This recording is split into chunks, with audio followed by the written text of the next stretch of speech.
All right, you guys, I hope you're ready for the verse of the day. Jenna, what is the verse of the day?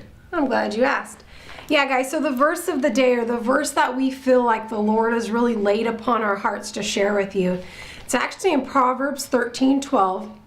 And this is what it says. It says, hope deferred makes the heart sick, but a desire fulfilled is a tree of life. Yeah, so hope deferred makes the heart sick. And so sometimes you guys, like, when our hope's like deferred, or it feels like, you know, we have a delayed reaction in what we're hoping for. You know, you see it like even in the World Series that just took place.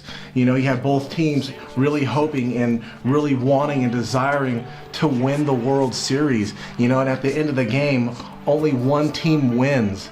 You know, and hope deferred, it can make the heart sick. It can make you discouraged. It can make you depressed.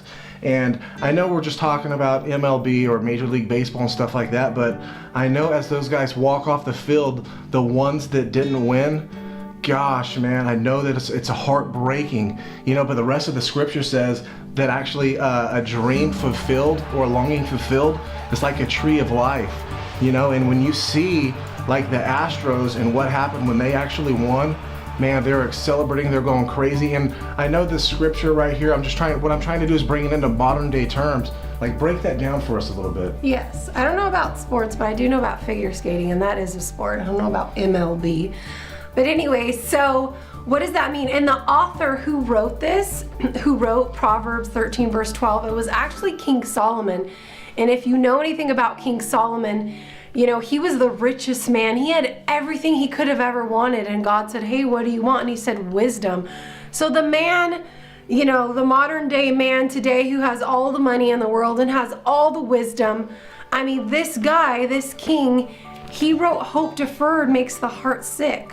So even he had some things that he was hoping for, and it wasn't in his timeline. You see, guys, God's timeline, and I know we have said this before, but his timeline is different. And a delay is not denial. So just because that thing that, you know, maybe God has promised you, or that thing that you're believing and you're standing for, if it's not in the horizon right now, you can't see it. Doesn't matter, you keep going, because, you know, it says a tree of life, but a desire fulfilled is a tree of life. So when that promise does come, it's just gonna be bam, it's life, it's abundant, it's awesome. I think sometimes you guys, like, having our hope deferred can actually be a good thing, because like if I'm hoping in the wrong thing and like God like pulls back the reins and he's like, man, I don't think it's the right time, or that's like really not what I want for your life, man, I would want him to hold those things back. But he is the God of hope. Yes. He is the God that's faithful. He is the God that comes through. And sometimes we get beat up when in life, we get discouraged. We're in a season a lot longer than we want to be. But man, I believe if we'll press through, if we'll keep our hope and our heart fixed on him, then he'll bring us through swiftly. And I know that we'll leave changed.